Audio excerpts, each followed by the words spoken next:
Eu, de fato, desconheço uma religião que leve tão a sério o conceito de expiação bíblica quanto o Adventismo do sétimo dia.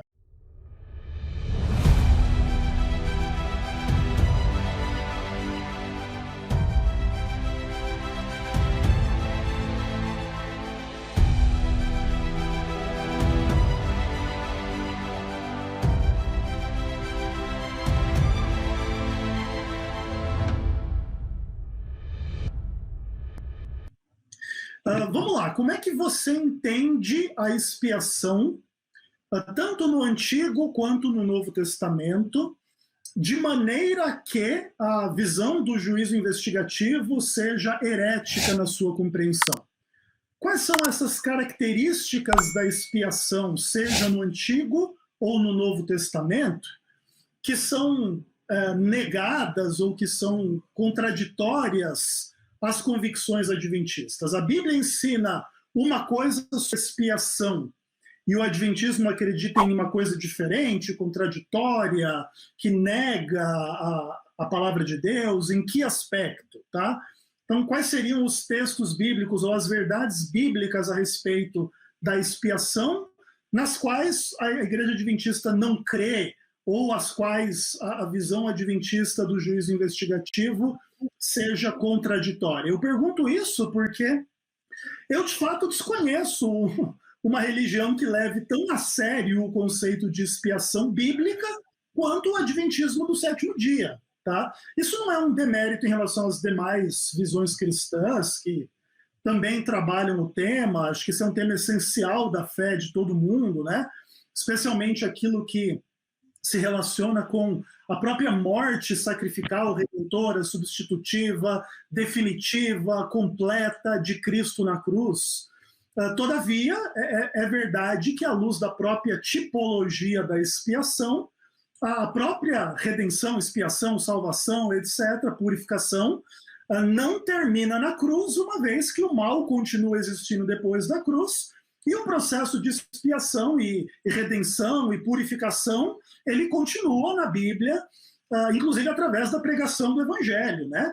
Que continua sendo pregado e que continua promovendo expiação, redenção, salvação e purificação na vida de quem o aceita. Então, eu queria que o JSB colocasse um pouco melhor essas questões aí sobre expiação. Ok, nobre Ezequiel, obrigado pela gentileza, obrigado por ter me franqueado essa oportunidade de externar o que eu entendo sobre expiação e quais as problemáticas que eu encontro na teologia adventista, que você diz que é um dos movimentos cristãos que mais exalta a expiação. Mas é verdade isto, você não está errado não, é um dos movimentos que mais exalta, mas que tem exaltado de forma errada, também nós temos que falar isto. Quando adotam uma tipologia totalmente alheia àquilo que é defendido dentro do cristianismo clássico, adotado dentro da interpretação bíblica que contraria, que é uma doutrina peculiar, que entra em choque e trazendo vários problemas para a interpretação, para a exegese, para o contexto imediato, nós temos que olhar com bons olhos e averiguar, não porque queiramos mostrar que está errado ou porque sintamos prazer em mostrar errado, mas para alertar os incautos, as pessoas que foram enganadas, as pessoas que entendem que essa doutrina, conforme ensinada pela Igreja Adventista, tenha respaldo bíblico, como na verdade não tem. É uma caricatura do que é a expiação. A primeira caricatura, o primeiro problema que eu encontro dentro da perspectiva expiatória do Adventismo, eu já externei na minha própria pergunta e vou repetir. É a problemática do sangue, Ezequiel. Você afirmou, e qualquer literatura adventista, nós vemos a afirmação da impureza do santuário, do tabernáculo na Antiga Aliança, sendo motivada pelo sangue sendo levado para o tabernáculo e apresentado lá, transfere os pecados do povo de forma simbólica. Isso não pode. Primeira razão, aquele sangue era símbolo, era antítipo do sangue de Jesus Cristo. Sangue de Jesus Cristo não transfere pecados para lugar nenhum. Sangue de Jesus Cristo apaga pecados. Sangue de Jesus Cristo não transfere pecados, não transferiu o sangue dos animais, das vítimas, dos sacrifícios na Antiga Aliança, também não transferia pecados. E isso é um posicionamento que até o George Knight apresenta duas alas, duas vias de conhecimento, que ele diz que sangue não transfere pecado para lugar nenhum, pois pecado é uma condição, e condição não pode ser transferida de forma literal, muito menos simbólica. E uma outra coisa que me chamou muito a atenção na neutralização do adventismo de George Knight é que ele afirma, e eu aplaudo ele de pé, aplaudo mesmo, ele acertou. E ele disse que esse é um paradigma, é um problema, além de ser um paradigma, uma problemática, uma controvérsia e uma aparente contradição, segundo ele. Por quê? Porque ele diz que o adventismo tradicional defende que o sangue leva pecados para o santuário e transforma esse santuário, deixa esse santuário de forma impura, o santuário da antiga aliança. Quando nós vamos para a nova aliança, vocês adventistas dizem que o santuário celestial precisa ser purificado porque, de alguma forma, ele se tornou impuro. Só que, nesta hora, nós temos que seguir o tipo com frieza. Se eu adoto a tipologia de que o sangue na antiga aliança transfere pecados, eu tenho que adotar a mesma tipologia neotestamentária, ou seja, no Novo Testamento, o sangue de quem transfere pecados para o santuário celestial. Essa é a primeira problemática. Dentre as muitas, nós temos que correr, tendo em vista que o tempo é pouco. A segunda problemática que eu encontro no processo didático da expiação externada pelo Adventismo é o processo de tornar pecado perdoado, mas pecado não cancelado, Ezequiel. Isso é antibíblico. Todos os pecados, todos os cristãos que verdadeiramente se arrependeram, estamos falando de perdão, estamos falando da doutrina do perdão, da justificação, da adoção. Todos os cristãos que têm os seus pecados perdoados, automaticamente, nobre Ezequiel, nobre ouvintes que nos acompanham, têm os seus pecados apagados, cancelados. Isso é o ensino bíblico, não é um ensino só de uma instituição, isso é um ensino bíblico. Todos os cristãos que confessam seus pecados, que reconhecem que são pecadores, que aceitam o sacrifício de Jesus, o sangue de Cristo é eficaz e apaga esses pecados, ok? Esse sangue de Jesus Cristo não migra pecado para o livro de registro em santuário celestial, muito menos no santuário terrestre.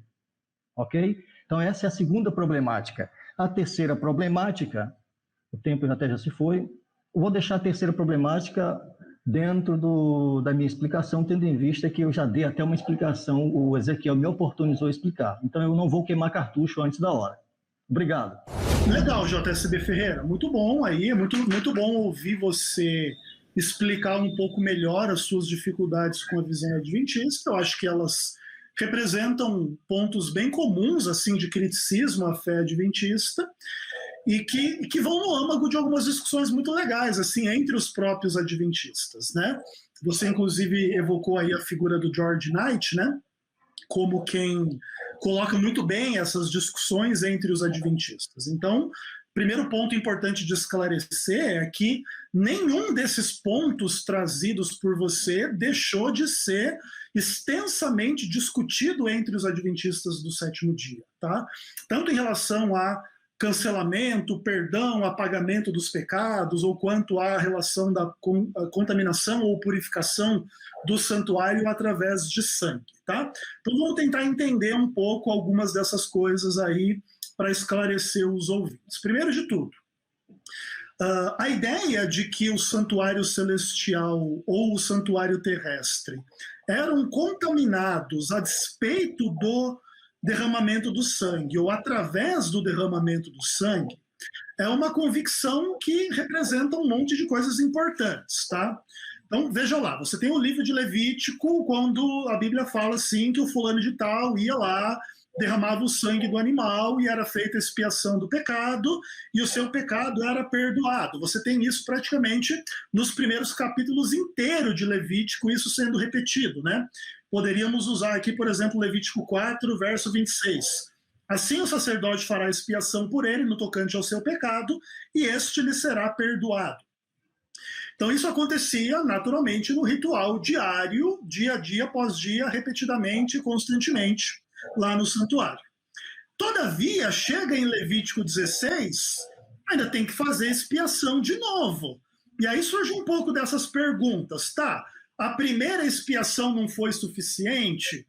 Era mentira que Deus tinha perdoado? Não, o perdão não ocorria, era perdoado, mas não era cancelado. Por que tem que fazer dia da expiação, se a expiação já tinha sido feita durante os rituais diários? Então esse é um pouco do dilema, entende? Esse não é um problema da fé adventista, esse é um problema da teologia bíblica. É a Bíblia que aponta a necessidade de fazer sacrifício para purificar o santuário, a despeito de já ter feito expiação o ano inteiro antes do dia da expiação. Não tem muito o que fugir, entende? Então, o que o Adventismo entendeu a partir dessa dinâmica?